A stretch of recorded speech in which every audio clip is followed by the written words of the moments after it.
Welcome to Kuchi, a podcast where people from endangered and indigenous language communities around the world come together to share their experiences, challenges, and successes. In today's episode, we're talking about self-identity. What does it mean to be part of a minoritized language community, and how do language, culture, and belonging shape the way we see ourselves? We are joined by Nadja Šołćic, a member of the Upper Sorbian community and a native Sorbian speaker who's training to become a primary school teacher in her region with the goal of passing the language on to the next generation. And by myself, Okan Dale, a member of the Laz diaspora and a volunteer with the Laz Institute.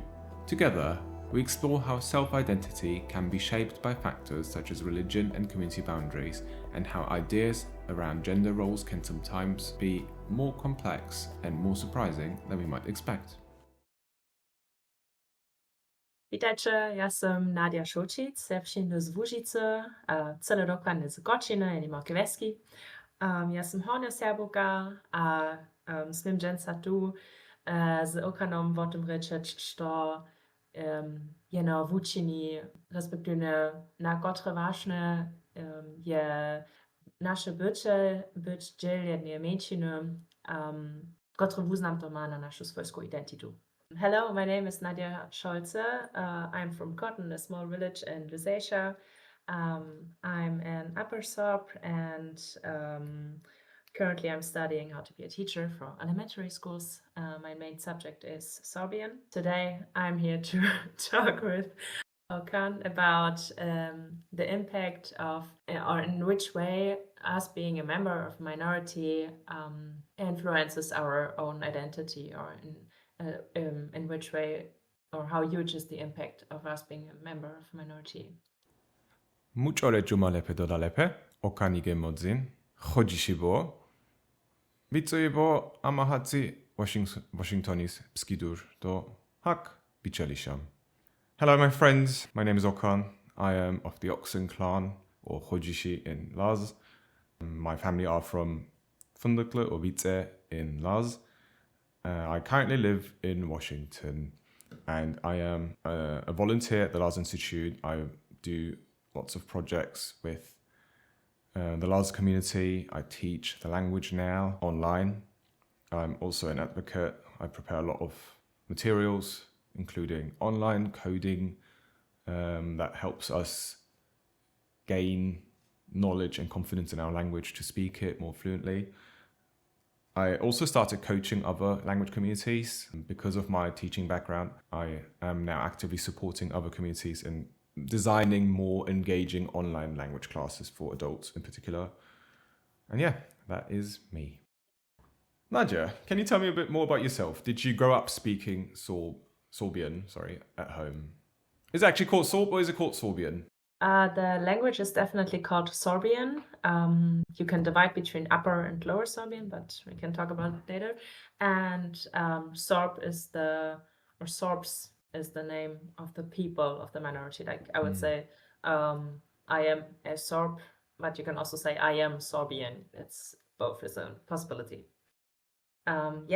So I grew up in a family where both my parents are Sorbs. The first language of both has been Upper Sorbian, so it's very normal for us to speak Upper Sorbian in the family, but also to extended relatives and also to friends I met at school, which is pretty nice. Well, what exactly are your roots? Have you been raised in Laz? Was it your first language too, or how is it for you? Brilliant question. My upbringing is very messy. I am only half Laz. My dad's Laz. My mom is not. My mom's Turkish, which already kind of affects the language immersion if only one parent speaks the language, obviously. Unfortunately, I did not grow up speaking Laz a lot. I even learned about Laz identity fairly late, to be honest. Me being born, I was actually born in Germany, but then spent a lot of time in Europe, obviously, and then in the UK. And because of that, my Laz was not that great until I was 14 years old, I want to say. And when I started really engaging with it, I would visit my grandparents quite often and ask them about how to say this in Laz, how to say that in Laz. how to conjugate, for example, because verbs are very, very complicated in our language. And my poor grandparents, who I think barely finished primary school, obviously cannot explain why a verb is conjugated this way or that way, or like what the subject-object alignment is. So I kind of gave up after a while, unfortunately, but then kind of reconnected with it later on as I moved to the US and found out about more resources to learn the language. What are some key aspects in your culture? What would you say defines a Sorb as a Sorb, or you as a Sorb?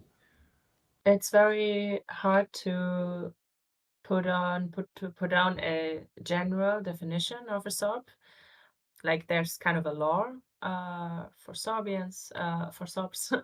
Everyone who like expresses him or herself as a Sorb is a Sorb, but my personal definition of a Sorb would definitely be a person who is able to speak the language, at least one of the languages, Upper or Lower Sorbian, and is able to understand the language.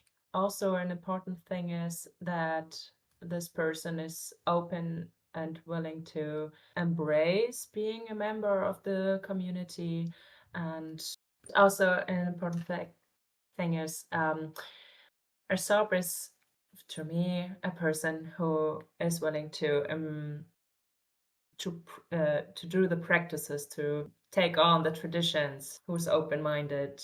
Open-minded for sure is not for everyone the case, but very important is that the habits are practiced, traditions still live on, and definitely the language is the key aspect in my eyes. Do you think that speaking Laz is the main aspect of being a member of the, I don't know, to call it Laz people? Yeah, I think the language is very important. I think, unlike your definition earlier, the general definition of everyone who can be a Sorb is a Sorb, I think aligns more with your actual personal interpretation, because especially the area is very much a diverse area. The Caucasus has so many different peoples. Northeast Turkey in general has a lot of people that are of various different ethnicities. So for us, just speaking the language is, I almost want to say it's not enough. You have to have some Laz ancestry. It can be defined through your clan culture, definitely, because, and it doesn't mean if you speak Laz but you're not Laz that we will exclude you. That's not what it means. It just means we want you to know and respect your ancestry, because if you don't respect your ancestors, if you don't acknowledge them, how can you be part of our community who does that, who really connects and wants to persevere through the history and everything? We just want to know who we are, who we come from, and we will not exclude you in the sense of saying, oh, you're not Laz, get out. You will be part of our broader community, but you should still know where you come from, I would say. The language itself, the language would be nice, but our language is dying, unfortunately, or is at least endangered. So not everyone who's Laz speaks the language, unfortunately. See, one small question. You mentioned clans. Can I imagine it like different family tribes in a way, or what do you understand of it? Yeah, it's a bit of an under-researched topic, an area. Unfortunately, we would like to know more, but we don't know a lot. Currently, we just believe it's tied to family and houses, more or less. And we wish we'd know more. We don't know how far it extends. My personal theory is, and we're going back to really old history here. I don't know if you've heard of the Kingdom of Colchis, Medea, Not yet. and Jason and the Golden Fleece. So back then we were part of an ancient kingdom, which was, quote me, I mean, I'm not really sure what the timeline here is. I think I want to say at least 2,000 years ago, we were a kingdom in Western Georgia predominantly. And then as it slowly crumbled and fell apart, the northern parts, especially the Georgian side, still remain fairly structured. Whereas our area more reverted back to tribalism. So I think that's when we started having these clans. But obviously can also be a lot later, but I think that's when it's really started, because clans are not really as defined in Georgia, which are culturally speaking the closest to us, Georgians and Megrelians. There's a small community called Megrelians, whose language is very close to our language, and they don't have that concept, for example. So now talking about self-identity, actually, can you tell me more about your current experience? Because you told me earlier you are currently abroad, you're doing your Erasmus, and how that affected your self-identity. When you introduce yourself, do you say you're German? Do you say you're Sorb? Do you say you're both? It's actually my second time being abroad. Like after graduation, I was in France for around a year. So that was that's practically my first experience, but still there are a lot of parallels here in Riga, in Latvia, where I am right now. Yeah, so if people ask me where I'm from, I mostly just tell that I'm from Germany, Eastern Germany. Sometimes I said I'm from Lusatia, and then I say, yeah, it's a region in Eastern Germany, but still it's kind of going into the same way. And mostly the conversation takes another turn after this answer, and we're just talking about other stuff. But sometimes, I don't know, through side questions or any hint or anything about where I really come from, then I sometimes say even my village name or even that I'm a Sorb. But that's very rare because, I don't know, it always feels like in kind of an add-on or something additional, where I think that some other people may think, yeah, you shouldn't have to tell this too. Like, it was okay that you said you're from Germany. Now I know where you're from, and that's it. So that's what I imagine in my head, what it's like. Maybe I'm totally wrong, and maybe everyone is like, yeah, tell me more, open-minded. And it's just like, I remember one experience when I told people that I'm from Lusatia, and just also told the name of the city, Bautzen, for example.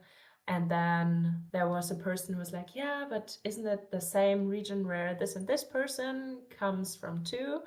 Which is pretty funny because I also got to know at least two other people who are also from Lusatia in Riga. That was very interesting.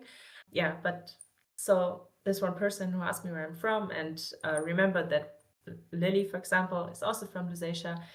He added, like, yeah, is it also the region where they speak this weird language? And I was like, if you mean Sorbian, then yes. But I don't know, it was so unexpected to hear it like that. I mean, luckily, there are not that many experiences like that where I feel downgraded because of it.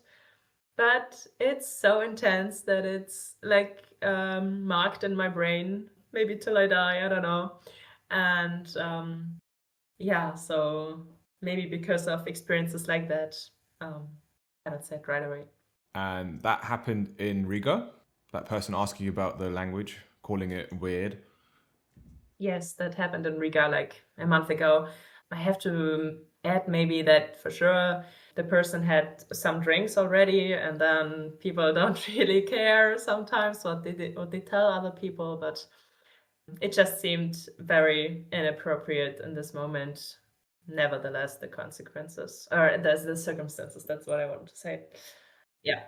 I do want to say, I don't want to defend this person at all, because you should never call a language weird.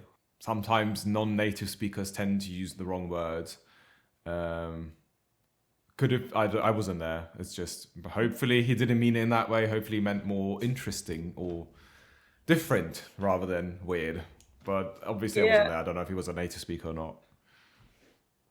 Yeah, that's what I hope too. But yeah, I mean, I don't know. And I have to admit, for sure, there have been a lot, way more positive reactions too when I told more about where I'm really from and that I speak Sorbian. And I met a girl who was so happy to finally meet a Sorb because she's studying Eastern Slavistics somewhere in Czechia. So those are the experiences where I think, okay, it's worth to say where I'm really from, you know. Yeah. That's very interesting though. So you would say saying I'm from Germany encapsulates your identity to a sufficient degree. Yeah, sometimes. Sometimes. And it just has to be shortly when just people want to check, okay, with whom can I speak German, with whom not? Okay, yeah, I'm from Germany too. Then it's like, okay, perfect, let's go. And that's it. And then they will never ask again, where exactly are you from? So yeah.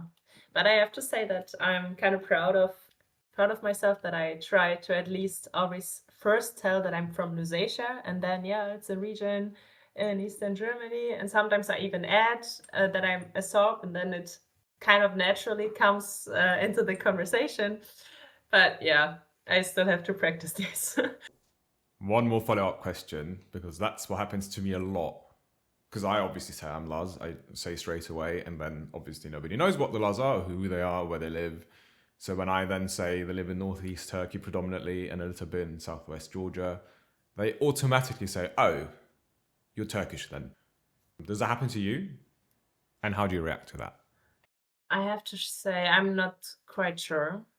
I can imagine that it happened to me like that, but a main question which almost always comes is like, yeah, and Sorbian and German, these languages, do you understand each other, or how similar are they? And if you then say, no, it's completely different, it's another language family, then it's kind of a wow effect for the listeners.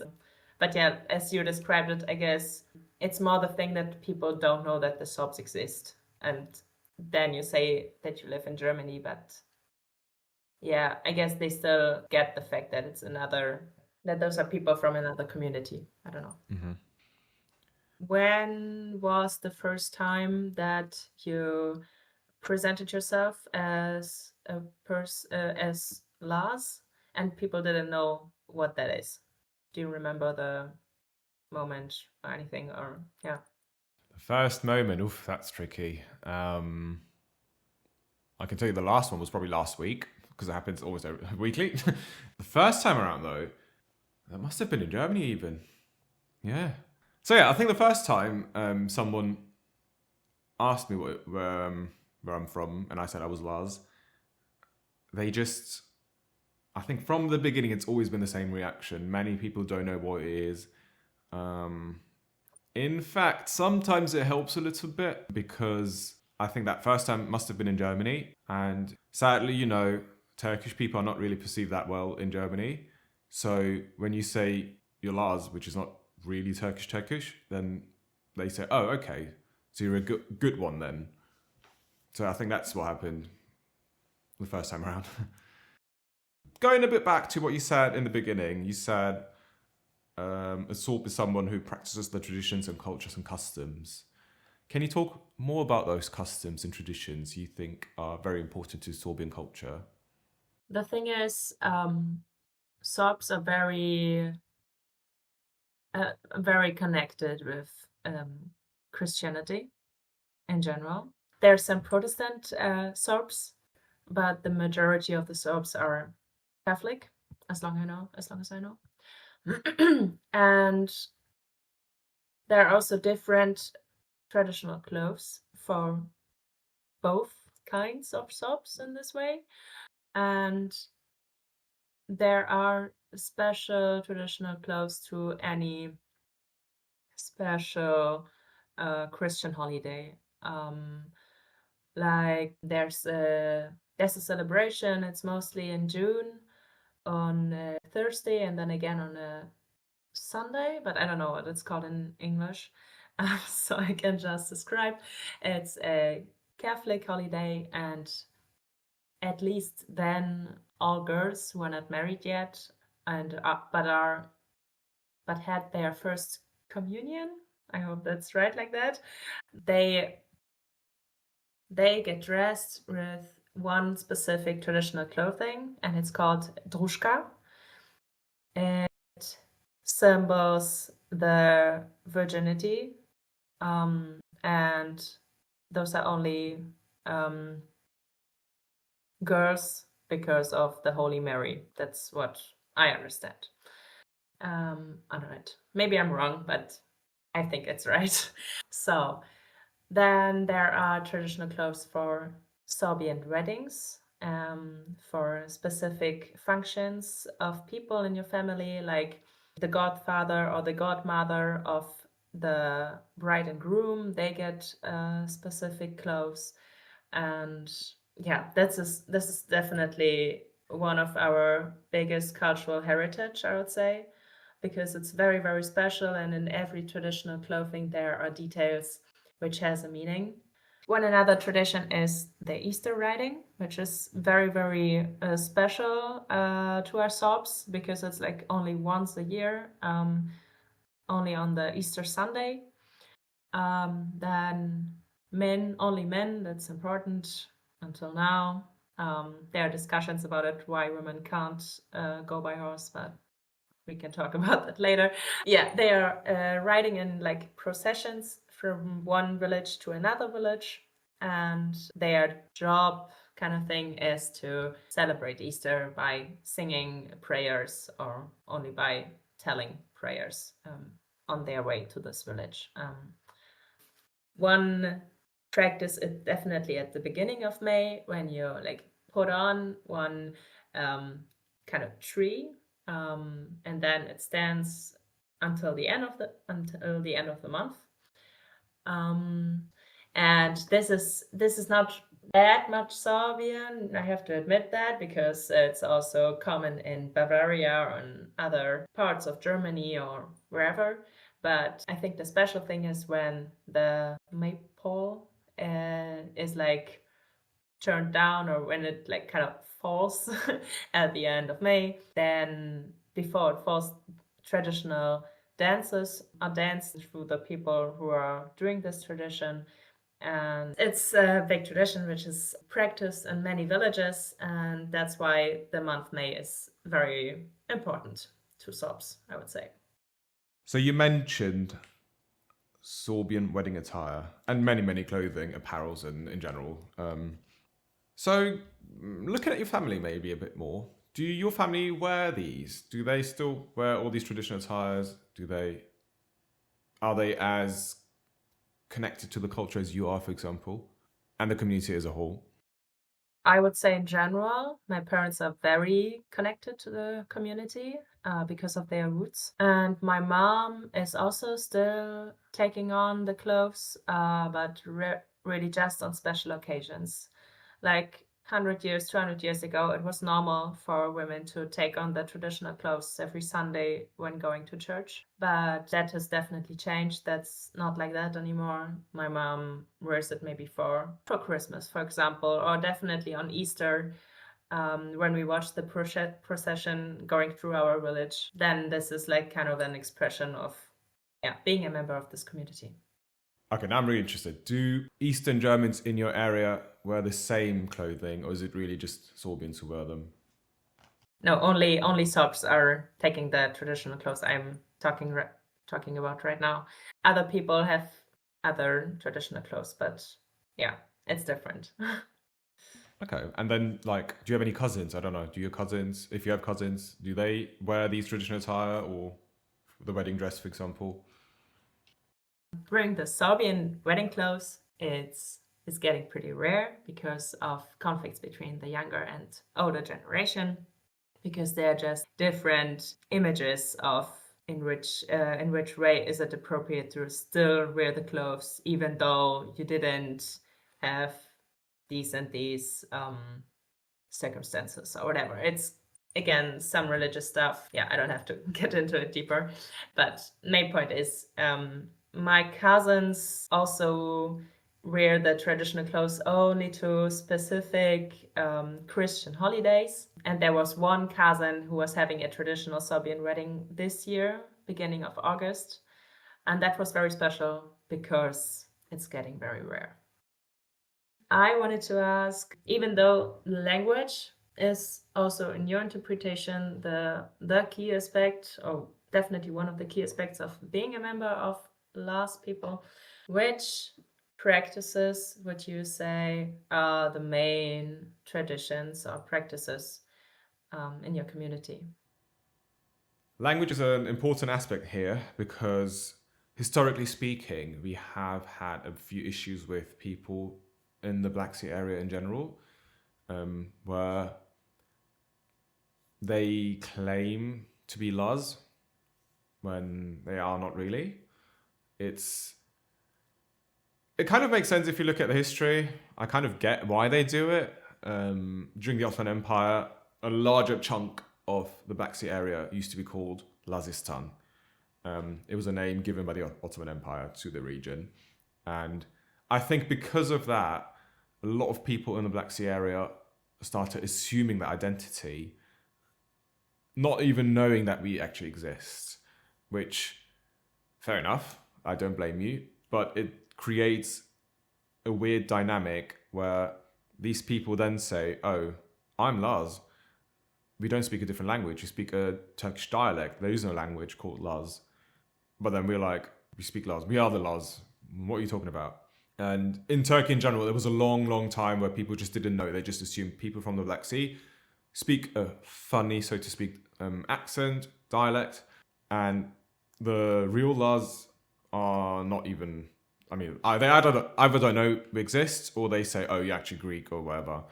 And funnily enough, my family, my mum's side, the Turkish side, is from the Black Sea area. And their family used to think they are Laz.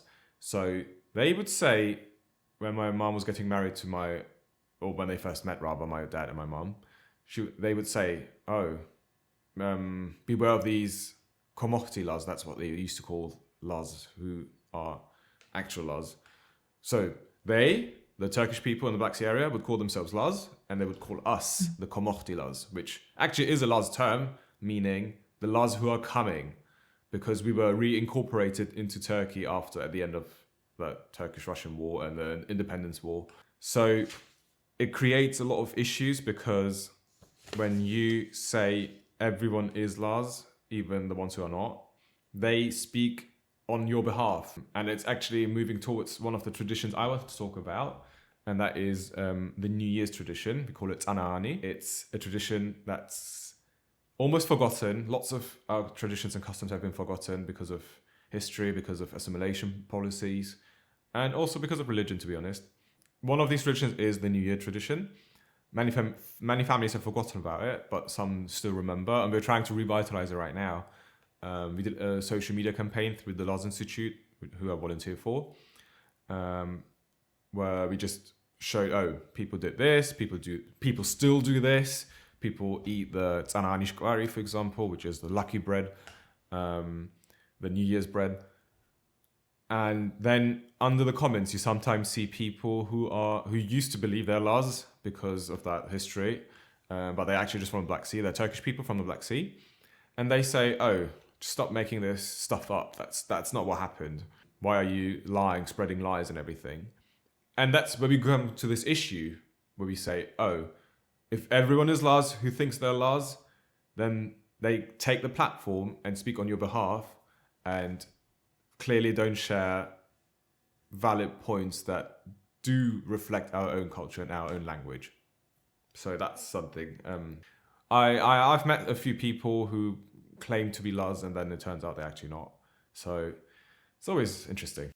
Okay, definitely a question to the statement you just made, that you met people who claim to be Laz but actually aren't. How did you find out? Did they tell themselves? Did they tell you themselves somehow, or how did you find out? It usually happens when you. Currently it's mostly because I'm teaching Laz, and then I'm asking them, oh, where are your family from? What's your clan? And they can't answer that question. Or they say, oh, we moved from the area a long time ago, which, to be fair, there is a big community that had to escape during the Russian-Turkey War, and they were relocated to the west of Turkey. So there's a big community in that area as well. And some of them are from that area, and they may be Laz. That's true to a certain extent, because not only Laz people were evacuated from the area, there were also Turkish people and Georgian people.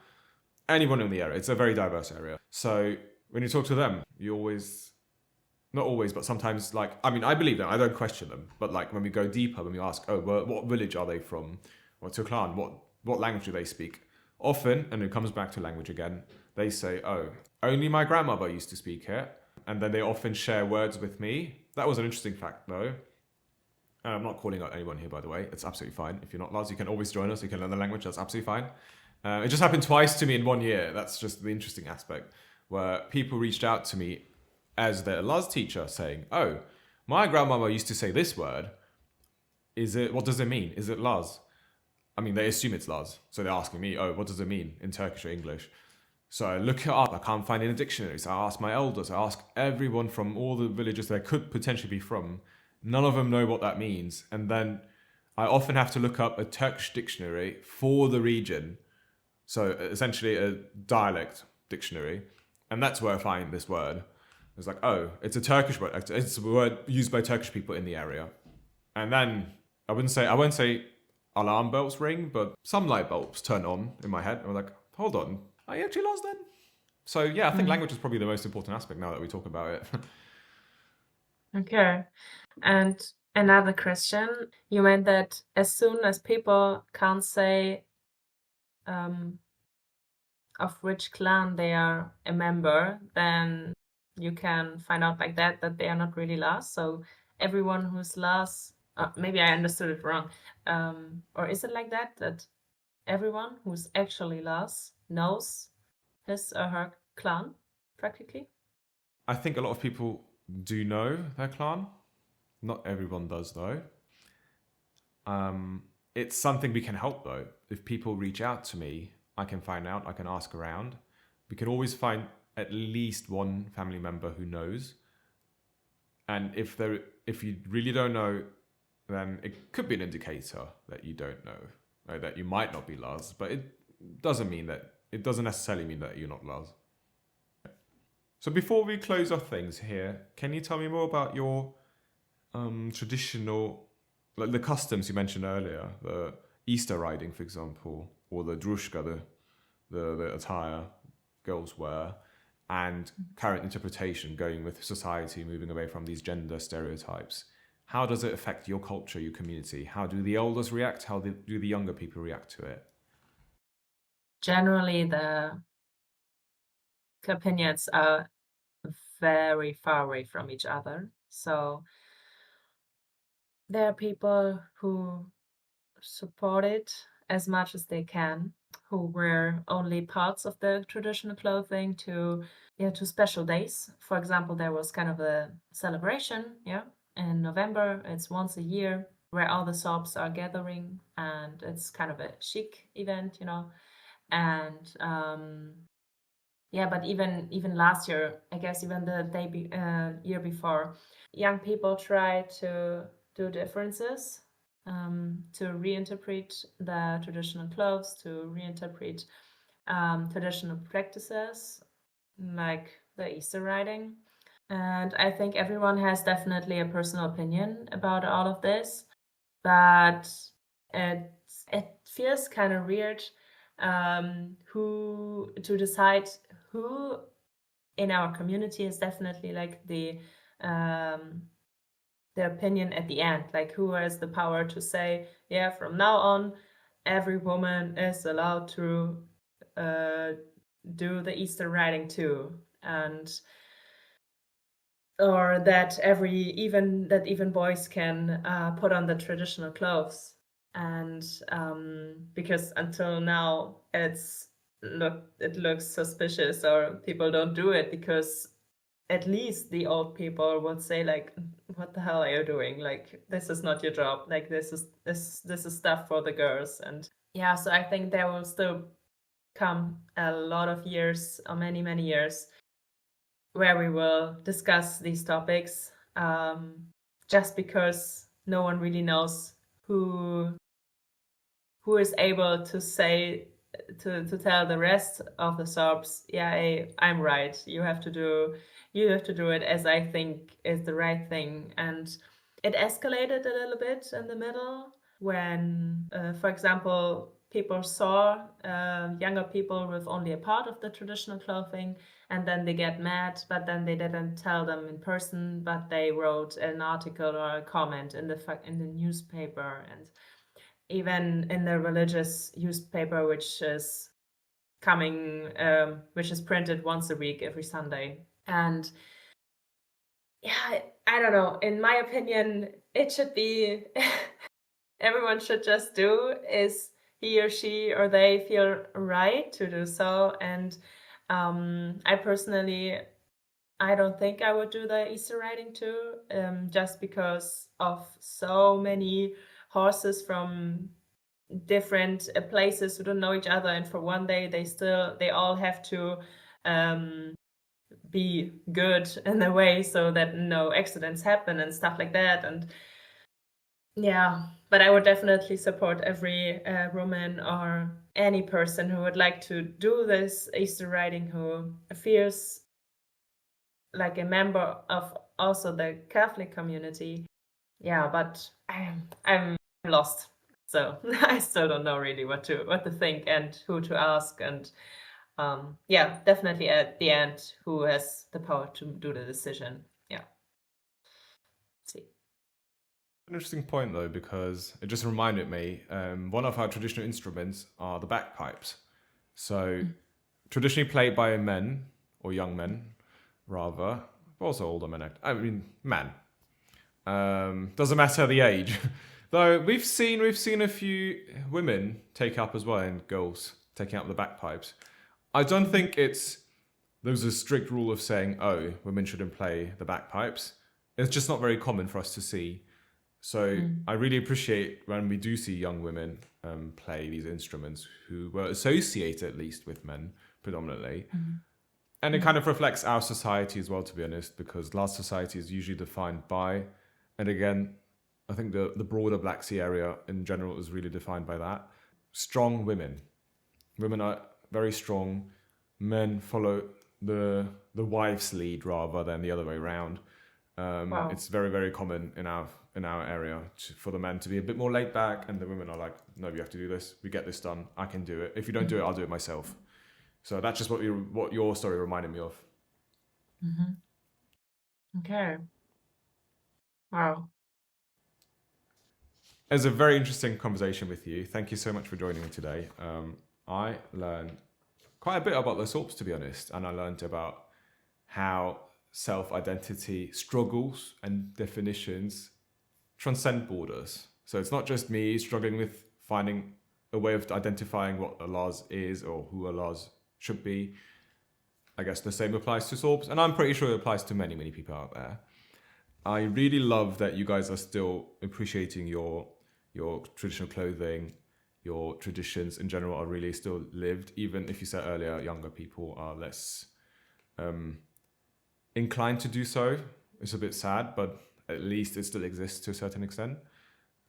And it was really interesting to learn about the background of the Sorps and how religion ties into it. That's definitely very different from our culture.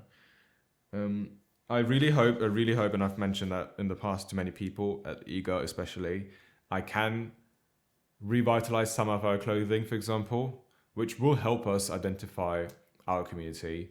It's something I really, really hope I can do, and we will probably modernize a little bit because it's just so old and people might not wear it what they used to wear in the past. But the clothing, and you mentioned it many times, so I think it is very important, and I hope we can revitalize in our community as well. So yeah, thank you, Nadja. That's what I'm gonna say at first too. Thank you, Okan, definitely for everything you said, for every question. Even though I did a small research before about Lars and the small history check and stuff like that, I definitely feel better now after asking you the questions and having the answers, all about the key aspect of language in your community too, and the existence of clans in your community. I definitely didn't know about that before, so that was very interesting to know. Also, that the fact that people claim to be a part of the minority even though they aren't, I think that was kind of a new approach to me, because as long as I remember, I don't think that I met people like that regarding the Sorps until now. Yeah, so yeah, my horizon is definitely widened now, and I feel good about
still so many questions that are open or which are definitely gonna come in the next time. So I'm very much looking forward to ask them to you once. Yeah, and also, yeah, thank you for your engagement and all, for your community, for your heritage. Definitely, I can learn from. Yeah.